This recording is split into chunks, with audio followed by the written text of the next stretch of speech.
दोस्तों इतिहास की ऐसे रानी जो कि इतना ज़्यादा क्रूर थी जिसके बारे में जानकर आपके भी रोंगटे खड़े हो जाएंगे।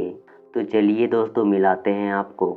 एक ऐसा रानी जो कि इतना ज़्यादा निर्दय रानी थी कि बच्चे से लेकर बूढ़े को भी काट डालते थे। उसने अपने साम्राज्य में आधे से ज़्यादा इंसान का हत्या कर दिया था।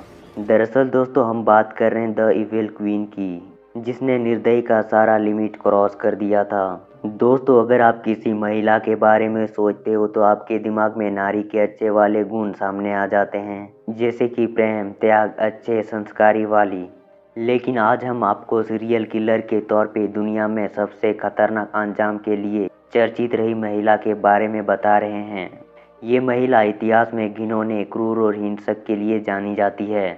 इसका जन्म 1778 में मेडागास्कर में होता है, लेकिन ये बिल्कुल भी राजघरानों से पैदा नहीं हुई थी, बल्कि ये साधारण परिवार से जन्मी थी। लेकिन दोस्तों इतने साधारण परिवार से होते हुए भी कैसे ये मेडागास्कर की इतनी क्रूर रानी बन गई?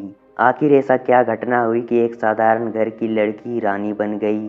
तो चलिए दोस्तों आपको बताते हैं। जब रेना बोलोना का जन्म हुआ था तब उसके पिता ने उसका नाम रामोबा रखा था। एक दिन कुछ लोग मेडागास्कर के राजा पर हमला करना चाहते थे, लेकिन ये बात किसी तरह से रामोबा के पिता को पता चल जाता है। तब ये बात मेडागास्कर के राजा को बताते हैं। इस तरह मेडागास्कर के राजा का जान बच जाता है और उसी खुशी में मेडागास्कर के राजा ने रामोबा के पिता को वचन देते हैं कि वो अपने बेटे का शादी रामोबा से ही करा देंगे। 1810 में मेडागास्कर का राजा का मौत हो जाता है, जिसके बाद राजकुमार को राजा बनाया जाता है।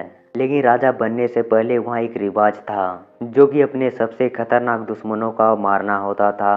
राजकुमार ने इस रस्म के जरिए रामोबा के कई परिवार को मौत के घाट उतार दिया। रामोबा इस सब को देखकर उसके मन में और भी ज्यादा निर्दय और क्रूरता भर आई थी।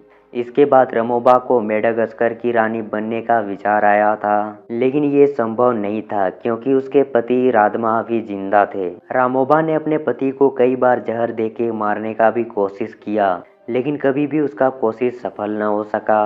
फिर 17 जुलाई 1828 को रादमा का मौत हो गया।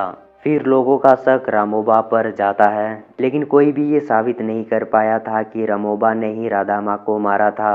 दोस्तों कैसे रामोबा इतनी क्रूर रानी बन गई थी, देखना है तो कमेंट करके जरूर बताना। तो दोस्तों मिलते हैं अगले वीडियो पे, तब तक के लिए बाय बाय।